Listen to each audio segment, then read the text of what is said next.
우리 함께 나눌 하나님 말씀은 사도행전 11장 19절에서 30절까지 말씀입니다.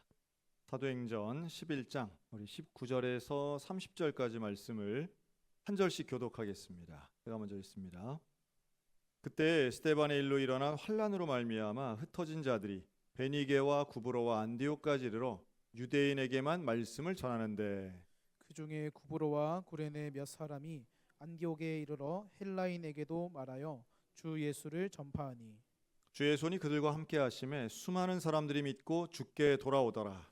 예루살렘 교회가 이 사람들의 소문을 듣고 바나바를 안디옥까지 보내니 그가 이르러 하나님의 은혜를 보고 기뻐하여 모든 사람에게 굳건한 마음으로 주와 함께 머물러 있으라 권하니 바나바는 착한 사람이요 성령과 믿음이 충만한 사람이라 이에 큰 무리가 주께 더하여 지더라. 바나바가 사울을 찾으러 다소에 가서 만남에 안디옥에 데리고 와서 둘이 교회에 1년간 모여 있어 큰 무리를 가르쳤고 제자들이 안디옥에서 비로소 그리스도인이라 일컬음을 받게 되었더라. 그때 선지자들이 예루살렘에서 안디옥에 이르니 그 중에 아가보라 하는 한 사람이 일어나 성령으로 말하되 천하에 큰 흉년이 들리라 하더니 글라우디오 때에 그렇게 되니라. 제자들이 각각 그 힘대로 유다에 사는 형제들에게 부조를 보내기로 작정하고 이를 실행하여 바나바와 사울의 손으로 장로들에게 보내니라. 아멘. 이 스데반 집사님의 죽음 이후에 초대교회들은 이제 뿔뿔이 흩어지죠. 그리고 이들은 사실은 이제 예루살렘에도 물론 남아 있는 분들이 있지만 이들은 환란과 핍박 또 순교의 위협 앞에 이제 흩어지고 도망칩니다. 근데 도망을 쳤다는 말은 조금 과장되긴 한데요. 어쨌든 피해서 이러한 위협을 피해서 다른 지역으로 가는데 베니게 또 구브로 안디옥 이런 지역으로 이제 가죠. 지도를 보면 상당히 멉니다. 먼 데까지 이제 가게 되고요. 그런데 이들이 그냥 멀리 다른 곳으로 가기만 한 게 아니고 어디를 가든 이들은 복음을 전파하는 사명을 감당하는 게 참 놀랍습니다. 환란을 두려워하는 마음도 있지만 또 당장의 어려움을 피하는 이런 태도도 보이지만 그러나 평생을 복음 전파하는 데 자신의 삶을 사용하는 것만큼은 변함이 없던 사람들, 이들이 초대교회의 정체성이었던 거죠. 자, 이렇게 이제 복음을 전했더니 놀랍게도 이 안디옥에서 복음을 전했더니 많은 사람들이 예수님을 믿게 됩니다. 자, 이 소문이 예루살렘에까지 전달되고요. 예루살렘에서는 그 사실 여부를 알기 위해서 사람을 하나 보내는데 그가 바로 바나바죠. 자, 이 바나바가 와서 예수 믿는 사람들, 안디옥 사람들을 보고 큰 감동을 받습니다. 그리고 이들에 대해서 굳건한 믿음을 가지라고 당부까지 합니다. 근데 성경 전체에 이제 이런 표현을 쓰는 사람이 몇 명 나오는데요. 자, 바나바는 어떤 사람이래요? 24절 말씀은 상당히 유명한 구절이에요. 11장 24절 우리 다 같이 함께 읽겠습니다. 시작. 바나바는 착한 사람이요 성령과 믿음이 충만한 사람이라 이에 큰 무리가 주께 더하여지더라. 아멘. 착하다는 거 가지고 사실은 이제 많이 인용하기도 하고 바나바가 착한 사람이라고 하는 걸 이렇게 강조하고 있는 사도행전의 의도를 우리는 좀 알아야 됩니다. 바나바가 착하다. 우리는 좀 착한 사람에 대한 선입견이 좀 있죠. 착한 사람은 누구의 말도 다 잘 들어주고 또 누가 요청을 해도 다 좀 들어주는 사람들, 자기의 주장 강하게 펼치지 않고 남의 얘기 잘 들어주는 사람, 부탁을 하면 거절하지 못하고 다 따라와 주는 사람. 요즘은 좀 착한 사람에 대한 매력이 좀 덜한 것 같더라고요. 요새는 자기 주장이 명확하고 아니라고 할 줄 알고 또 관계도 적당한 선에서 끊을 줄 아는 사람이 매력적인 사람이라고들 많이 얘기하죠. 그러나 분명하게 아셔야 될 것은 본문에 나오는 바나바는 착한 사람이라고 하는 착하다는 건 성품에 국한된 게 아닙니다. 또 다른 사람을 대하는 어떤 그 대인 관계에서의 적용에서만 나오는 단어도 아니에요. 자, 착하다는 단어는 성령의 9가지 열매 중에 양선에 해당되는데요. 이 양선은 결국 선한 것이 방점이 있습니다. 자, 선한 것의 반대는 뭘까요? 악한 거죠. 다시 말해 이 착하다라고 하는 사람은 선한 일을 할 줄 알고 선한 것을 좋아하는 사람입니다. 강자의 말에 뭐 휩쓸리거나 또 뭐 약자의 부탁을 무조건 들어주는 이런 게 아니고요. 모든 사람의 부탁을 다 들어주는 사람이 아닌 선과 악을 분별하여 선한 일을 하는 사람이 착한 사람인 거예요. 이게 성경적 착한 겁니다. 나쁜 사람 말 잘 안 듣는 거죠. 근데 누가 나쁜지, 누가 좋은 사람이고 누가 선한 사람인지 알 수 있는 분별력은 참 중요한 능력입니다. 근데 우리는 어떤 오해가 있냐면 나에게 잘해주는 사람이 선한 사람이라고 하는 착각이 있어요. 객관적으로는 아주 나쁜 사람인데 나한테는 잘해줘. 저는 이게 무슨 말인지 너무너무 잘 알겠더라고요. 아주 그때 제가 아주 큰 경험을 한번 한 적이 있습니다. 뭐냐면 몇 년 전인데 저희 아버님이 돌아가셨을 때 제가 그렇게 좋아하는 정당, 정치인이 아님에도 불구하고 조문해주면 어때요? 조문을 오면 저는 그때부터 평생 그분 좋아하기로 했어요. 네. 좋아하기로. 나한테 잘해주는 사람은요, 사람들은 평가를 긍정적으로 합니다. 우호적이 되는 거죠. 나한테 선물 잘하고, 나한테 친절하고, 또 나한테 인사 잘하고, 나한테 연락 자주 하는 사람은 그 사람이 어디 가서 무슨 잘못을 하는 건 별로 상관 안 해요. 그 사람 좋은 사람이야 이렇게 말들 하곤 하는 거죠. 그런데 성경적 착한 사람은 어떨까요?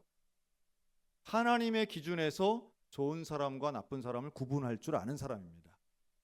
중요해요. 우리 편, 나쁜 편 이렇게 편가르기 하라는 말씀이 아니고 사람에 대한 혹은 행동에 대한 행위에 대한 평가가 선과 악의 기준이 나의 감정이나 나의 이득이 아닌 하나님의 기준에 있어야 된다라고 하는 겁니다. 우리나라가 이것만 좀 돼도 사실은 상당히 합리적일 것 같은데요.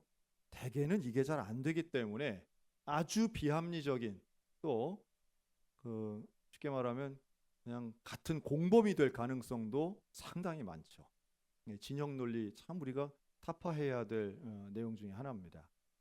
뭐 엉뚱한 소리 한번 하자면 여러분 지금 네팔이란 나라 있어요. 지금 네팔이 건국 이래 지금 최대 위기를 맞고 있습니다. 그 네팔과 부탄 이런 나라들은 사실은 국민들의 행복 지수가 높다 이걸로 21세기 초반에 되게 각광받았던 나라들이거든요.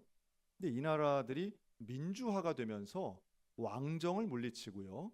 그리고 그 왕정을 물러가라 하는 개혁파들이 이들이 정권을 잡으면서 옛날 왕이 했던 것보다 더한 부정부패를 하면서 네팔 국민들이 이전에 없었던 대소요 아주 큰 데모를 지금 하고 있습니다.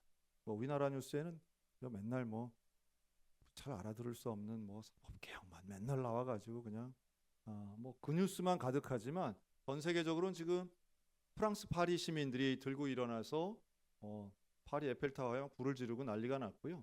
네팔 사람들 이전에 없었던 큰 데모를 하죠. 근데 그런 거 보면 다 개혁을 부르짖었던 사람들이 정권을 잡은 다음엔 부패해서 이전 사람들보다 더 큰 죄를 짓고 있거든요. 그리고 사람을 등용하는 게 왕들이 왕자 챙겨주는 것보다 이 소위 말해 개혁파라고 하는 사람들이 자기 사람 챙기는 게 자기 자식들 챙기는 게 훨씬 더 크고 악랄하고 노골적이니까 국민들의 실망감이 더 큰 거죠. 참 안타까운 일입니다. 남의 죄 잘 지적하는 사람이요 결국은 자기가 그 자리에 서면 더 큰 부정을 저지르는 이런 어떤 인간의 죄성을 그대로 드러내준다 보여주는데요. 그렇다면 바나바의 착함은 바로 그 정반대에 있다고 생각하시면 쉬울 것 같아요. 바나바가 착한 사람이다라고 하는 것은 사람을 볼 때에 하나님의 시각으로 보는 거예요.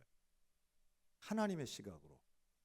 편견이나 혹은 이 사람에 대한 오해 없이 봐주는 거예요. 이 사람이 과연 하나님의 뜻대로 말하고 행동하고 있는가를 알아봐 주는 겁니다.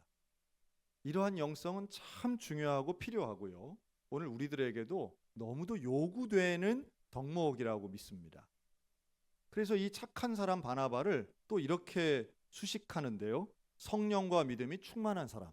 결국 선한 것과 성령 충만은 항상 비슷하게 함께 있어요. 왜냐하면 그 선악을 분별하는 능력의 기준은 결국 하나님의 마음, 성령이 충만하지 않고서는 누릴 수 없기 때문입니다. 그러니까 타고난 기질이 아닌 하나님의 영의 인도함을 받아 분별할 수 있는 능력이며 또 이것을 실행할 수 있는 결단력입니다. 바나바가 이제 아주 중요한 일 두 가지를 하는데요. 첫째는 이 안디옥 교회 교인들을 인정하는 거예요. 이게 얼마나 어려운 일이냐면 이방인들이 예수 그리스도를 믿고 온전한 신앙을 가지게 되었음을 인정하는 겁니다. 이것은 기존의 유대인들이 가졌던 편견, 고정관념을 뛰어넘는 일이에요. 환난 앞에, 시험 앞에 넘어지는 자가 있고요. 그것을 넘어서는 사람이 있는데 이 넘어선다라고 할 땐 결국 하나님의 능력과 은혜를 가지고 넘어서게 되는 것입니다. 초대교회 교인들에겐 그런 질문이 있었어요. 스데반 집사가 왜 죽었을까라는 질문입니다.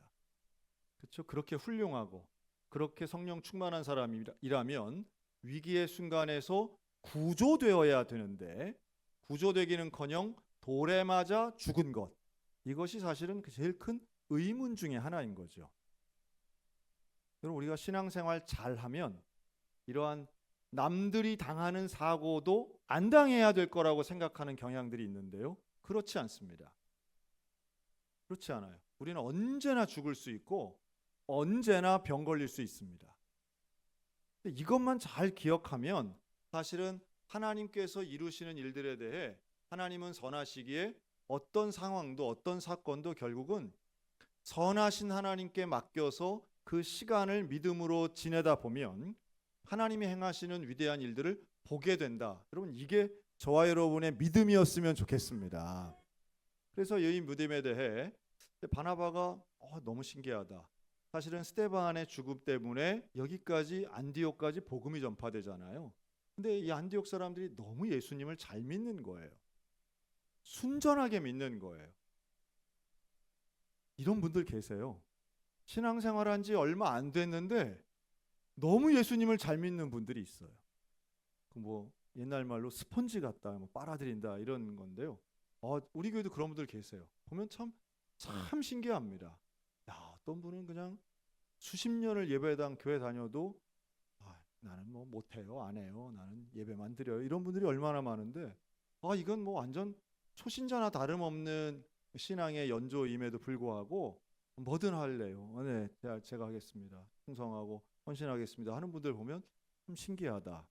그리고 예수님에 대한 신앙의 고백이 아주 명확하고 분명하신 분들 보면 이게 기간이 그렇게 중요한 건 아니구나 하는 걸 다시 깨닫는데, 어떤 특별한 자격이 있는 게 아니라 믿음은 참 신비로운 것 같아요. 그런 면에서 안디옥 교인들은 사실 안디옥 사람들도 예수 믿는 사람들에 대해서 탄압을 하거든요. 당시 그리스도인들에 대해서는 다 부정적인 눈이 가득했습니다. 그 증거가 뭐냐 하면 이 안디옥 교회 교인들이 처음으로 그리스도인이라고 하는 명칭으로 불려집니다. 자, 그리스도인, 이게 긍정적인 말일까요? 아니면 부정적인 말일까요? 당시에 안디옥 사람들이 이 말을 쓸 때는 부정적인 의미였어요. 부정적 의미. 그러니까 굳이 우리나라 말로 좀 표현한다면 예수쟁이들. 이게 이제 좀 비슷한 어떤 뉘앙스가 있는 말이죠. 예수쟁이들은 참 독하다, 독해, 이런 거죠. 저 예수쟁이들이 또 있네. 그러니까 그리스도인이라고 표현하는 것은 이 안디옥 교회의 교인들은 최소한 삶의 태도와 방향과 모든 가치관이 예수님께로 집중되어 있었다라고 하는 거예요. 예수님께로 집중되어 있는 것. 여러분 한번 잘 생각해 보세요. 우리가 동네나 아니면 마트에서 자주 보는 사람이 있다고 한번 생각해 보세요. 그런데 그 사람 이름을 몰라. 그분의 이름을 몰라요. 이름 모르는 누군가에 대해서 설명해야 된다라고 하면 여러분 뭐라고 설명하시겠습니까? 왜 맨날 화가 이렇게 나가지고선 소리 꽥꽥 지르는 사람 있잖아. 그 아침마다 그 개 끌고 나오시는 분 있잖아. 그 항상 보면 손주 끌어안고 이렇게 버스 태우는 사람 있잖아. 우리 뭔가 그 사람의 특징을 잡아내려고 할 거 아니에요. 그렇죠? 그런데 그 특징이 뭐였느냐 하면 안디옥 교회 교인들은 다름 아닌 그리스도였다는 거예요. 그럼 한번 생각해 볼까요?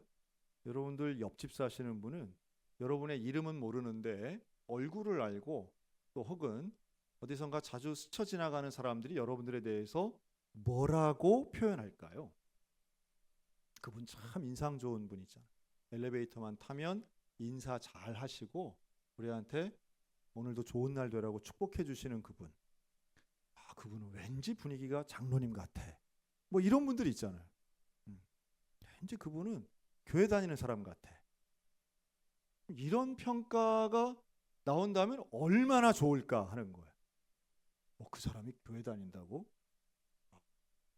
그럴 줄 몰랐네. 뭐 이거보다야 그렇지, 그래네, 그럴 줄 알았어. 그분이 누가 봐도 언제 봐도 어느 순간 봐도 그분은 반듯하고 정결하고 정직해 보였어. 뭐 이래야 되지 않겠어요? 그 윤리적인 면이 아니더라도 사람이, 제가 하여튼 오해는 마시고, 제가 최근에 어떤 우리 연합회에 있는 장로님들이랑 이렇게 식사를 했거든요. 갈비탕 집에서 갈비탕을 한 그릇 먹고, 제가 이제 나가기 직전에 제가 우리 거기 있던 목사님 장로님들께 제가 이런 말씀을 드렸어요. 제가 나이 들어서 이렇게 좀 누구를 이렇게 연구하는 그런 습관이 좀 있는데, 여러분 이렇게 갈비탕 먹고 제가 중년 남성들의 공통점 하나를 좀 찾아냈습니다. 제가 그랬어요. 그 뭐냐? 중년 남성들이 이런 갈비탕을 먹은 다음에는 꼭 주차장에서 이를 쑤십니다. 너무 신기하죠. 근데 제가 그 설명을 하는데 마침 주차장이 보이는 거예요. 그랬더니 장로님들, 목사님들이 일제히 주차장을 딱 봐. 그러니까 정말 거기에 차 앞에서 다 이렇게 이를 쑤시는 남자분들이 여러 계신 거예요. 자, 이를 쑤시는 행위는 죄예요, 아니에요? 이건 전혀 문제될 게 없어요. 이 쑤시는 게 문제가 아니에요. 이 자체가, 물론 그 자체는 좀 우습게 보이긴 합니다. 왜냐하면 여럿이 동시에 막 이러고 있으니까. 자, 문제는 뭐냐면 쑤신 후예요. 그거 어떻게 할까요? 이 쑤시게 그거 어떻게 처리할까요? 그분들이 다.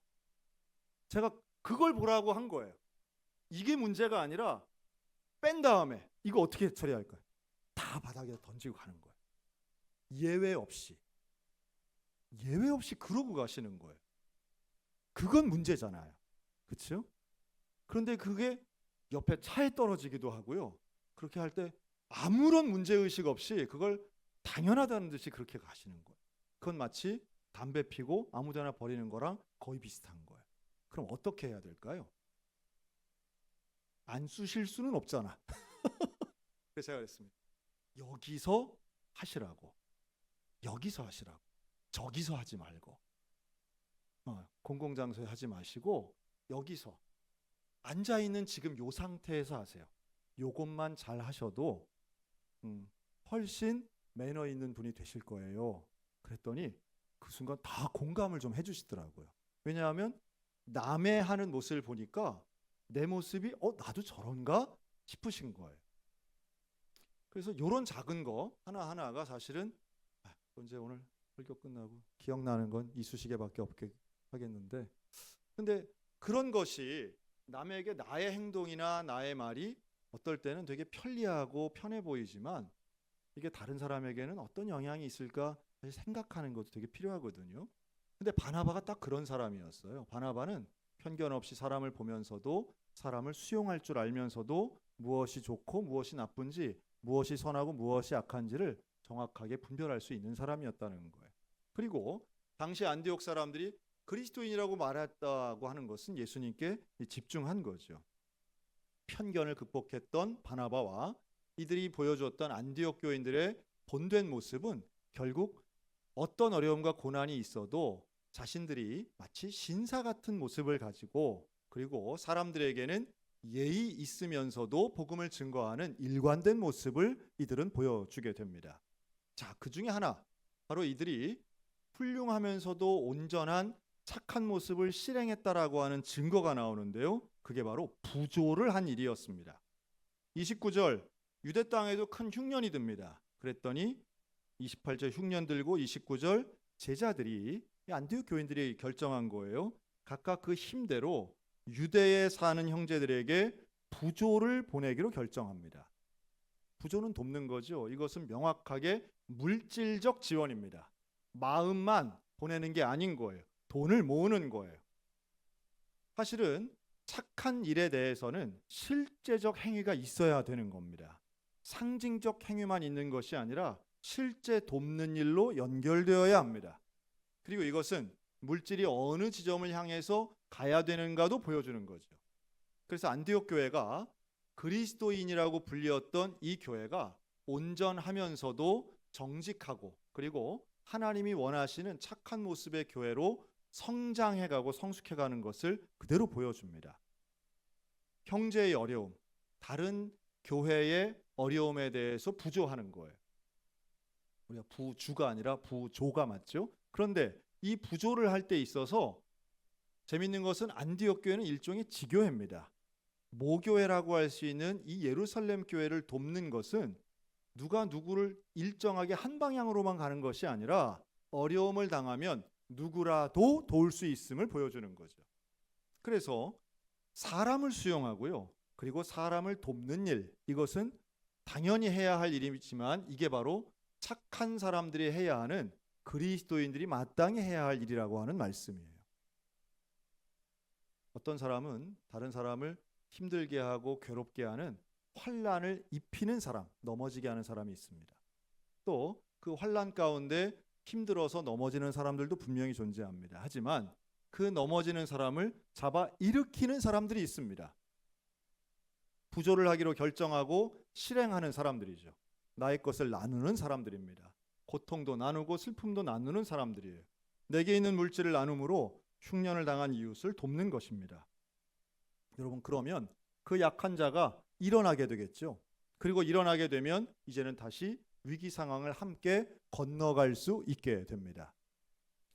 저는 우리 소양교회가 그런 일들을 좀 많이 했으면 좋겠습니다. 다른 교회도 돌보고, 결국 성경에 나오는 이 부조는 교회가 교회를 돕는 것이에요. 여러분, 안디옥 교회에는 가난한 사람이 있었을까요? 없었을까요? 당연히 있었습니다. 안디옥 교회에도 도와야 될 사람들이 당연히 있었어요. 하지만 그들은 안디옥 교회 교인들을 돕는 것도 중요하지만 어려움에 빠져 있는 예루살렘 교회를 돕는 일에 주저하지 않았습니다. 그리고 결국 이러한 교회가 나도 살기 어려운 상황일지라도 타인의 혹은 다른 교회의 어려움에 방관하지 않고 적극적으로 도우려고 하는 바로 이 태도가 안디옥 교회로 만들었다는 거죠. 저는 성경에 나오는 여러 교회들이 있지만 그 중에 오늘날 한국 교회에서 제일 많이 이름 쓰는 교회 중에 하나가 바로 안디옥 교회입니다. 그만큼 안디옥 교회는 본된 교회인 거죠. 모범이 됩니다. 우리에게 있어서는 하나의 모델되는 교회다, 이렇게 보여집니다. 여러분, 안디옥 교회 교인들처럼 그리스도인들이라 불리어지는 우리 모두가 되시기를 주의 이름으로 축원합니다. 또 안디옥 교회와 같이 우리 부조하는데, 이걸 우리로 치면 구제연금, 선교원금에 해당이 되는데요. 이러한 선교에 주저하지 않고 함께 하셨으면 참 좋겠습니다. 또 복음을 전파하여 모두가 예수 믿도록 인도하는 이 전도의 사명도 함께 나아갔으면 좋겠습니다. 오늘날의 안디옥 교회와 같은 사명을 감당하는 우리 모두 위에 하나님의 놀라우신 은혜가 날마다 넘치시기를 우리 주님의 이름으로 축복합니다. 아멘. 기도하겠습니다.